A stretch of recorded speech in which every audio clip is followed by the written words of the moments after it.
दोस्तों, आज हम आपका ध्यान कोविड की वजह से सबसे ज्यादा तबाह और बर्बाद होने वाले कारोबार की तरफ दिलाना चाहते हैं, जहां रोजी रोटी नहीं होने के कारण कई लोग भूख से मर रहे हैं। जी हां दोस्तों, ये कारोबार है हेयर सैलून्स का। कोविड के पहले चरण में इन पर ताले लगा दिए गए थे। बाद में ढिलाई के बावजूद सैलून्स में कस्टमर्स नहीं आ रहे थे, क्योंकि लोगों के जहन में ऐसा बैठ गया था कि हेयर सैलून से कोविड ज्यादा फैलता है। हालांकि ये सच नहीं है। कोविड के डर से लोगों ने सैलून्स में आना बंद कर दिया था और घरों पर खुद हेयर कट्स करना शुरू कर दिया था। अब लॉकडाउन का दूसरा चरण आ गया है। सैलून्स को अनएसेंशियल कैटेगरीज में डालकर फिर से बंद कर दिया गया है। जो सैलून ओनर्स हैं, उन्हें अपनी फैमिली का एक्सपेंस, शॉप का रेंट, इलेक्ट्रिक बिल, स्टाफ को सैलरी और अन्य एक्सपेंसेस पूरे करने हैं। वो कहां से पूरे होंगे? जब काम ही नहीं है तो स्टाफ को सैलरी कहां से देंगे? और स्टाफ जिनकी मेजॉरिटी माइग्रेंट्स की है, वो और उनकी फैमिली कैसे सर्वाइव करेगी? इन्हीं सब कारण से कई हेयर सैलून्स ने सुसाइड कर लिया। जब महाराष्ट्र गवर्नमेंट ने सभी वर्ग के लोगों को फाइनेंशियल हेल्प करी है, तो उसे चाहिए कि इस इंडस्ट्री के बारे में भी सोचे और इन्हें भी आर्थिक मदद दे, वरना इस व्यापार से जुड़े कई लोग और उनकी फैमिली भूख से मर जाएंगे। भाई, सबसे पहले तो मैं खबरें एक्सप्रेस का शुक्रगुजार हूँ, क्योंकि अभी तक किसी चैनल ने हमारी तकलीफ़ों के बारे में कहा नहीं है। आज सैलून लाइन बंद होने के कगार पर आ गई है, कोई इसका पूछने वाला नहीं है। ये हमारा जो काम है हमारे बाप दादों से चल रहा है, लेकिन आज हमारे ये हालत हो गई है कि हमें खाने के वांदे पड़ गए। हमारा स्टाफ जो कि पिछले टाइम 5-6 महीने से दुकानें बंद थी, हमने उनका पूरा खर्चा उठाया, पगारें दी। अब जो है ना, हमसे नहीं दी जा रही भाई। पानी का बिल, लाइट का बिल बंद दुकानों में हमें देना पड़ रहा है। बहुत सारी सैलून इंडस्ट्री इससे बहुत ज़्यादा मुतासिर हुई है, क्योंकि पहले लॉकडाउन जो हुआ था उसमें कुछ ना कुछ थोड़ी बहुत सेविंग्स लोगों के पास थी, तो उन्होंने भाड़े भी भर दिए या उसमें के अंदर कुछ कर्ज भी लेके भर दिए, इस उम्मीद पे कि आगे कारोबार सही हो जाएंगे। और बहुत सारे लोग ऐसे हैं कि जो अभी तक कर्जदार हैं, वो कर्जे अदा नहीं हुए थे उस लॉकडाउन के, और ये लॉकडाउन दोबारा से लग गया।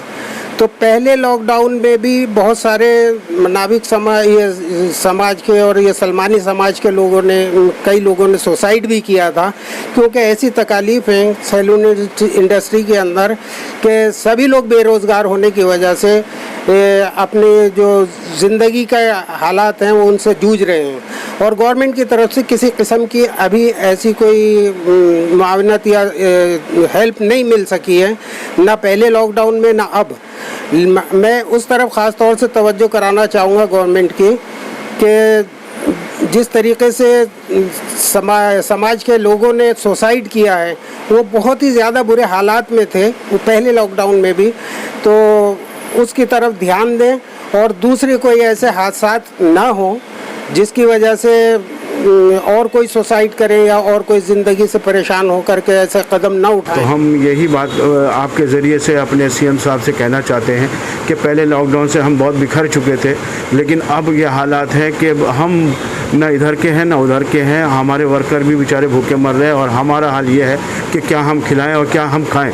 तो भाई, बेहतर यही है कि बहुत सारे परेशान होकर लोग इधर दुकान छोड़ के जा चुके हैं, और हम भी आज जो कि दुकानें भाड़े पे चला रहे हैं, हम कहाँ से भाड़ा निकालें, कहाँ से लाइट का बिल दे तो आके हम वर्कर को दें। तो लिहाजा हमारे वर्कर भी परेशान और हम भी परेशान हैं। हमारे साथ में यहाँ पे कुछ स्टाफ भी मौजूद है हेयर सैलून इंडस्ट्री से, उनसे भी हम बातचीत करेंगे कि उनको क्या क्या तकलीफ़ों का सामना करना पड़ा इस लॉकडाउन के चलते हुए। आइए इनसे बात करते हैं। हमें बताएंगे आप लोगों को इसके चलते हुए, लॉकडाउन के चलते हुए किन किन परेशानियों का सामना करना पड़ रहा है? जी, परेशानी तो बहुत झेलनी पड़ी है हमें। पहले जो लॉकडाउन लगा था, जब हमने अपनी नौकरी खोई है, फिर जब ये लॉकडाउन खुला तो हमें वापस से नौकरी ढूंढनी पड़ी, फिर लगी अब ये वापस से लॉकडाउन हो गया है, हम अपनी नौकरी छोड़ के बैठे हैं, तो कोई हमें पूछने वाला नहीं है। हम भी घर चलाने वाले हैं, हम भी 15-20 हज़ार रुपये कमाने वाले कहाँ जाएंगे, किनके पास जाएंगे? सरकार को इस तरफ थोड़ा सा ध्यान देना चाहिए। आज हम अपनी नौकरी छोड़ के बैठे हैं, हमारे पास खाने के पैसे नहीं है, हम कहाँ जाए, किसको बोले हम जाके? हमारे ओनर लोग बोलते कि कमा के दो हम देंगे, तो हम कैसे रहे? हमें समझ में नहीं आ रहा है कि क्या करना चाहिए हमें। तो सरकार थोड़ा सा हमारे ऊपर ध्यान दे कि जो भी है हमें थोड़ी सी हेल्प करे, सैलून लाइन वालों की हेल्प करे, वरना तो हम मौत के कगार पे खड़े हैं। कुछ टाइम के बाद हमें सुसाइड करने के लिए करना पड़ेगा। पिछले लॉकडाउन में लोगों ने इस हद तक आ गए थे कि आपको सबको पता ही है कि लोगों ने अपना आपको खुदकुशी करनी ज़्यादा बेहतर समझी, क्योंकि जब इंसान के पास अनएम्प्लॉयड हो जाता है तो खाने कमाने के पैसे नहीं होते, बच्चों को खिलाने के पैसे नहीं होते, तो इस लिहाज से उन्होंने अपनी खुदकुशी कर ली। उसी के चलते हुए अब जाकर थोड़ी बहुत ट्रैक पे कहानी आई थी, जो लोगों रेंट पर हैं, किसी ने रेंट माफ़ नहीं किया, 4-4 महीने का 6-6 महीने का बाकायदा रेंट लिया गया। हालांकि मजबूरी में आदमी ने वो भी रेंट दिया।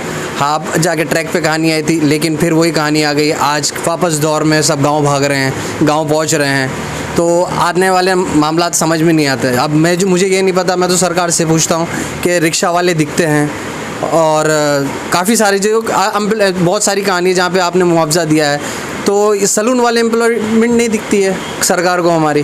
तो सलून वर्कर जो कि 8,000, 7,000, 10,000 मैक्स टू मैक्स इस पे नौकरी करते हैं, उनके बारे में सरकार को सोचना चाहिए, पर सरकार ध्यान नहीं दे रही है। हमारी तो एक रिक्वेस्ट है सरकार से कि सरकार सलून वालों की तरफ भी देखे और उनके ख्यालात को, उनके फैमिली के लिए भी कुछ ना कुछ मामले सोचे। ये मेरा कहना है। ये माहौल चल रहा है लॉकडाउन का, तो इसमें पिछला लॉकडाउन जो था वो काफ़ी ख़तरनाक था और अब के उससे ज़्यादा ख़तरनाक लग रहा है।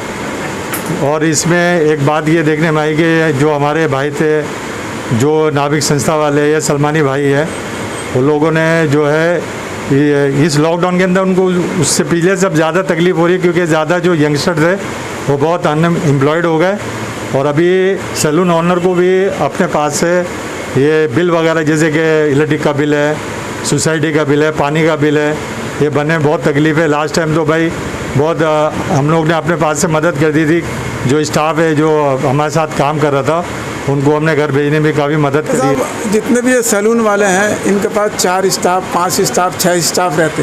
लास्ट टाइम तो उन लोग ने 50%, 100% सैलरी दे दी थी, लेकिन अब तो अचानक में दुकानदारों से ज़्यादा परेशानी स्टाफ को हो रही है, क्योंकि वो स्टाफ जो रहता है वो बेचारे माइग्रेन है, बाहर से आए यहाँ काम करते हैं, तो बहुत ज़्यादा परेशान है। और जो गवर्नमेंट वो देना चाहती है रिलीफ, तो वो स्टाफ उसके बहुत ज़्यादा मुस्तहिक है सैलून के, तो उनके बारे में कुछ सोचो और उनको जो रिलीफ नज़र नहीं आ रहा है। लोग बाग यही कर रहे हैं कि जो भाड़े पर दुकान लेकर बैठे हुए हैं वो भी ये सोच रहे हैं हम लोग ताला मारें और सीधे गांव की तरफ रुख करें। ज़्यादा 99% मुझे ये दिखता है जिनकी अपनी दुकानें हैं वो भी लोग बाग बेचारे इंतज़ार में हैं कि कब सरकार हमें मौका दे और हम शटर खोलें। एटलीस्ट कम से कम इतनी मोहलत दे देनी चाहिए सरकार को कि आदमी अपने रोज़ का खाना कमाने का एक ज़रिया अदा कर सकते हैं। सिर्फ इतनी मोहलत दे दे, एटलीस्ट कम से कम 4 घंटे 5 घंटे सरकार को देने चाहिए। मेरे कहने का मकसद ये है कि अगर किसी के पास 4 कुर्सी या 5 कुर्सी है तो सरकार को चाहिए कि वो 2 कुर्सी अलाउड करे कि आप 2 कुर्सी पे काम करें, तो इससे आपके खाने का कमाने का खर्चा निकलेगा।